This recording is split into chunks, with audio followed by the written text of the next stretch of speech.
ओम साई राम प्यारे भक्तों। आशा करती हूँ आप सब लोग स्वस्थ होंगे, खुशी में होंगे। वैसे भी मौसम गरम ठंडा हो रहा है। घर पे आप लोगों के सब लोग बहुत अच्छे होंगे और होना भी चाहिए। बाबा के भक्त जो ठहरे हम लोग, हमारे साई का आशीर्वाद हम लोगों के साथ हमेशा ही रहता है।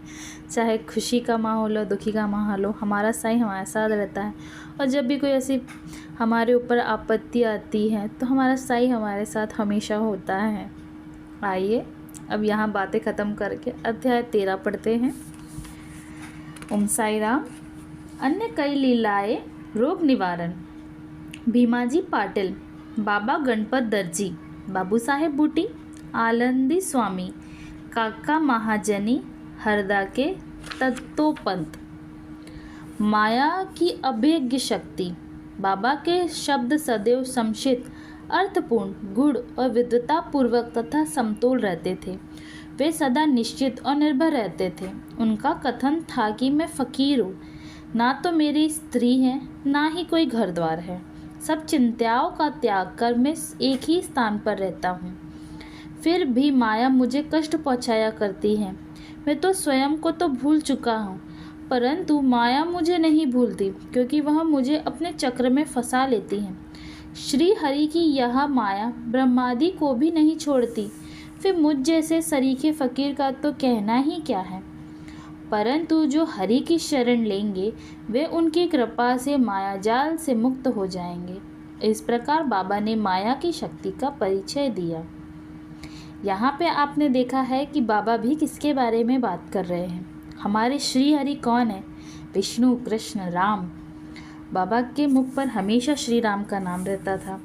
वो अक्सर खाली बैठ के श्री राम का नाम जपा करते थे। रामनवमी उनका फेवरेट त्यौहार था, जिन्हें वो बहुत खुशी से मनाते थे। फिर भी आए दिन हमारे बाबा पे ताने कसे जाते हैं। खैर छोड़िए, कथाओं को फिर से पढ़ते हैं। भगवान श्री कृष्ण भागवत में उद्धव से कहते हैं कि संत मेरे जीवित स्वरूप है। और बाबा का भी यही कहना था कि वे भाग्यशाली जिनके समस्त पाप नष्ट होने हों, वो ही मेरी उपासना की ओर अग्रसर होते हैं। यदि तुम केवल साई साई का ही स्मरण करोगे तो मैं तुम्हें भवसागर से पार कर दूंगा। इन शब्दों पर विश्वास करो, तुम्हें अवश्य लाभ होगा। मेरी पूजा के निमित्त कोई सामग्री या अष्टांग योग की भी आवश्यकता नहीं है। मैं तो भक्ति में ही निवास करता हूँ। अब आगे देखिए कि अनाश्रितों के आश्रयदाता साई ने भक्तों के कल्याणार्थ क्या क्या दिया। भीमाजी पाटिल, सत्य साई व्रत, नारायण गांव, तालुका जुन्नर, जिला पूना के एक महाअनुभव भीमाजी पाटिल को सन 1909 में वृक्ष स्थल में एक भयंकर रोग हुआ, जो आगे चलकर क्षय रोग में परिणित हो गया। उन्होंने अनेक प्रकार की चिकित्सा की, परंतु कुछ लाभ न हुआ। अंत में हताश होकर उन्होंने भगवान से प्रार्थना की, हे नारायण, हे प्रभु, मुझ अनाथ की कुछ सहायता करो। यह तो विदित ही है कि जब हम सुखी रहते हैं तो भगवत स्मरण नहीं करते, परंतु जो ही दुर्भाग्य घेर लेता है और दुर्दिन आते हैं तभी हमें भगवान की याद आती है। इसीलिए भीमाजी ने भी ईश्वर को ही पुकारा। उन्हें विचार आया कि क्यों ना साईं बाबा के परम भक्त श्री नाना साहेब चांदोरकर से इस विषय में परामर्श लिया जाए, और इसी हेतु उन्होंने अपनी स्थिति पूर्ण विवरण सहित उनके पास लिख भेजी और उचित मार्गदर्शन के लिए प्रार्थना की। प्रत्युत्तर में श्री नाना साहेब ने लिख दिया कि अब तो केवल एक ही उपाय शेष है, और वह यह है साईं बाबा के चरण कमलों की शरणागति। नाना साहेब के वचनों पर विश्वास कर उन्होंने शिरडी प्रस्थान की तैयारी की। उन्हें शिरडी में लाया गया और मस्जिद में ले जाकर लिटाया गया। श्री नाना साहेब और श्यामा भी उस समय वहीं उपस्थित थे। बाबा बोले कि यह पूर्व जन्म के बुरे कर्मों का ही फल है, इस कारण मैं इस झंझट में नहीं पड़ना चाहता। यह सुनकर रोगी अत्यंत निराश होकर करुणापूर्ण स्वर में बोला कि मैं बिल्कुल निसहाय हूँ और अंतिम आशा लेकर आपके श्री चरणों में आया हूँ। आपसे दया की भीख मांगता हूँ। हे दीनों के शरण, मुझ पर दया करो। इस प्रार्थना से बाबा का हृदय द्रवित हो गया और वो बोले कि अच्छा ठहरो, चिंता ना करो, तुम्हारे दुखों का अंत शीघ्र होगा। कोई चिंता भी दुखित और पीड़ित क्यों ना हो, जैसे ही वह मस्जिद की सीढ़ियों पर पैर रखता है वह सुखी हो जाता है। मस्जिद का फ़कीर बहुत दयालु है, वह तुम्हारा रोग भी निर्मूल कर देगा। वह तो सब पर प्रेम और दया रखकर रक्षा करता है। रोगी को हर 5वें मिनट पर खून की उल्टी हुआ करती थी, परंतु बाबा के समक्ष उसे कोई उल्टी ना हुई। जिस समय बाबा ने अपने श्रीमुख से आशा और दयापूर्ण शब्दों में उदागर प्रकट किए, उसी समय से रोग ने भी पलटा खाया। बाबा ने रोगी भीमाबाई के घर में ठहरने को कहा। वह स्थान इस प्रकार के रोगी का सुविधाजनक और स्वास्थ्यप्रद तो न था, फिर भी बाबा की आज्ञा कौन टाल सकता था।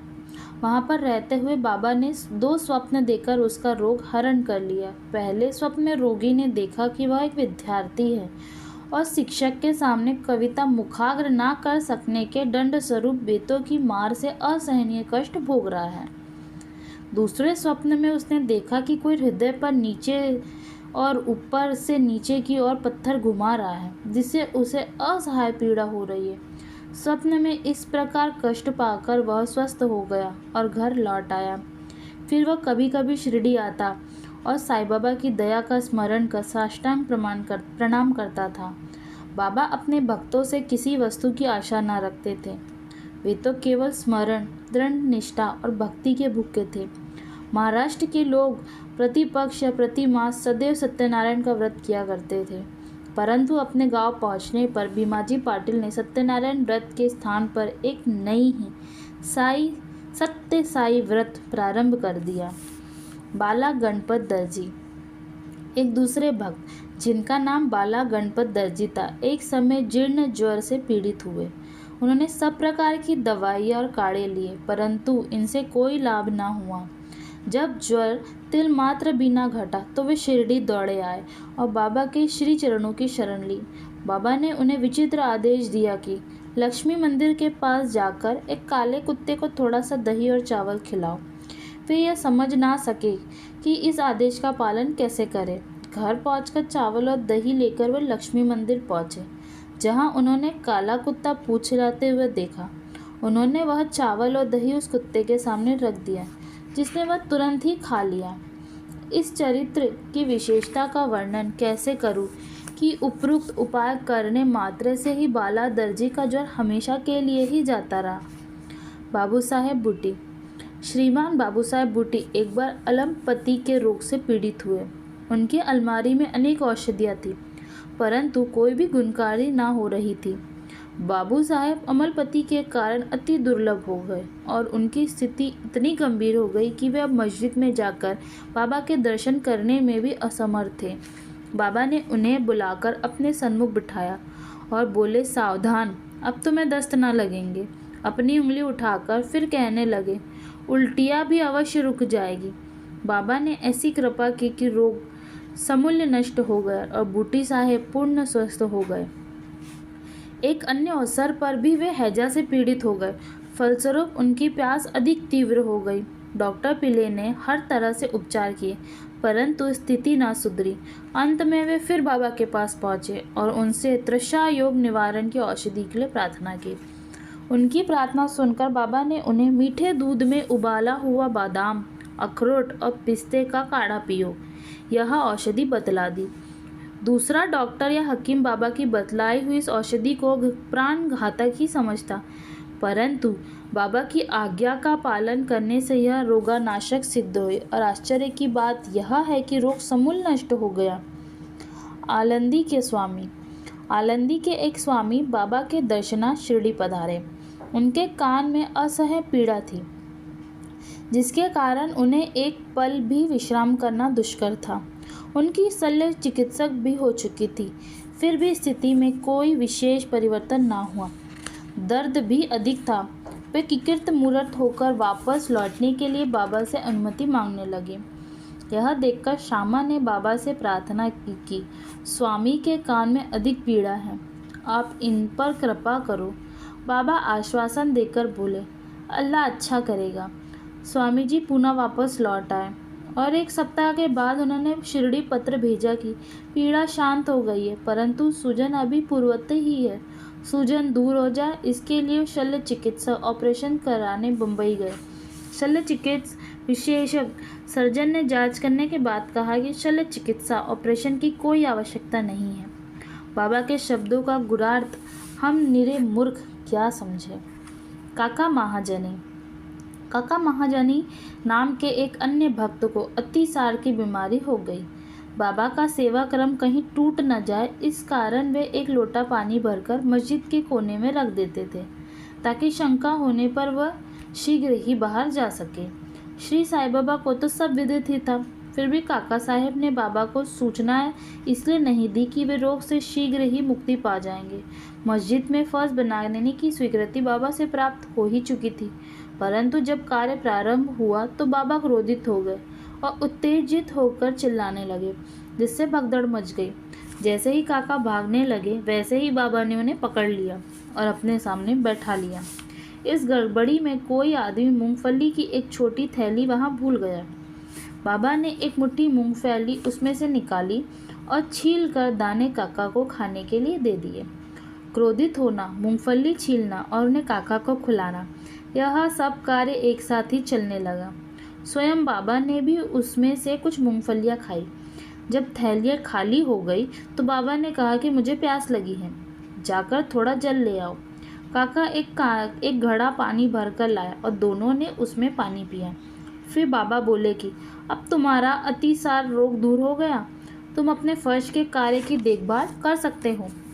थोड़े ही समय में भागे हुए लोग भी लौट आए। कार्य पुनः प्रारंभ हो गया। काका का रोग अब प्रायः दूर हो चुका था, इस कारण वे अपने कार्य में संलग्न हो गए। क्या मूंगफली अतिसार रोग की औषधि है? इसका उत्तर कौन दे? वर्तमान चिकित्सा प्रणाली के अनुसार तो मूंगफली से अतिसार में वृद्धि ही होती है, ना कि मुक्ति। इस विषय में सदैव की भांति बाबा के श्री वचन ही औषधि स्वरूप थे। हरदा के दत्तोपंत। हरदा के एक सज्जन जिनका नाम श्री दत्तोपंत था, 14 वर्ष से उदर रोग से पीड़ित थे। किसी भी औषधि से उन्हें लाभ न हुआ। अचानक कहीं से बाबा की कीर्ति उनके कानों में पड़ी और उनकी दृष्टि मात्र से ही रोगी स्वस्थ हो जाते हैं। अतः वे शिरडी आए और बाबा के चरणों की शरण ली। बाबा ने प्रेम दृष्टि से उनकी ओर देखकर आशीर्वाद देकर अपना वरद हस्त उनके मस्तक पर रखा। आशीष और बुद्धि प्राप्त कर वे स्वस्थ हो गए तथा भविष्य में उन्हें फिर कोई पीड़ा ना हुई। इसी तरह से 3 चमत्कार इस अध्याय के अंत में टिप्पणी में दिए गए हैं। माधवराव देशपांडे बवासीर रोग से पीड़ित थे। बाबा की आज्ञा अनुसार सोनामुखी का काढ़ा सेवन करने से वे निरोग हो गए।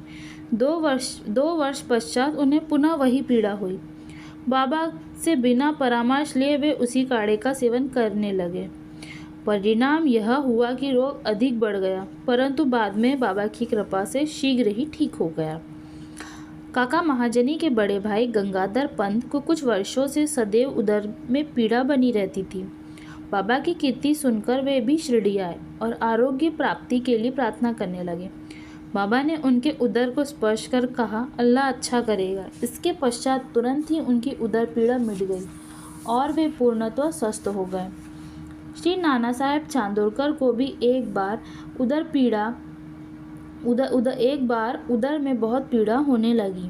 वे दिन रात मछली के समान तड़पने लगे। डॉक्टरों ने अनेक उपचार किए, परंतु कोई परिणाम न मिल सका। अंत में वे बाबा की शरण में आए। बाबा ने उन्हें घी के साथ बर्फी खाने की आज्ञा दी। इस औषधि के सेवन से वे पूर्णतः स्वस्थ हो गए। इन सब कथाओं से यही प्रतीत होता है कि सच्ची औषधि जिससे अनेकों को स्वास्थ्य लाभ हुआ, वह बाबा के केवल श्रीमुख से उच्चारित वचनों और उनकी कृपा का ही प्रभाव था। तो सद्गुरु साईनाथ परमस्तु शुभम भवतु। सप्ताह परायण द्वितीय विश्राम। यहाँ पे हमारा द्वितीय विश्राम भी होता है, सप्ताह परायण होता है। ओम साई राम। सभी भक्तों को, आप लोगों को मेरी कथाएं बहुत अच्छी लग रही है, जो मैं आप लोगों को सुना रही हूँ, मेरे साई की कथाएं मेरे द्वारा जो भी बताई जा रही है। आशा करती हूँ आप मेरे चैनल को सब्सक्राइब कर चुके हो और अगर ना किए हो तो प्लीज़ सब्सक्राइब कर दीजिएगा, लाइक एंड शेयर भी कीजिएगा। ऐसे ही कथाएं हमारे आगे चलती रहेगी। साई चरित्र ख़त्म करने के बाद हम एक ऐसा सेशन रखेंगे जिसमें हमारे साथ जो सच्ची घटना हुई है बाबा से लेकर बाबा के चमत्कार, हम वो सब शेयर करेंगे। आशा करती हूँ आप सब लोग बताएंगे मुझे। यहीं पे हम हमारा अध्याय ख़त्म करते हैं बाबा का नाम लेके। ओम साई राम। धन्यवाद सभी को।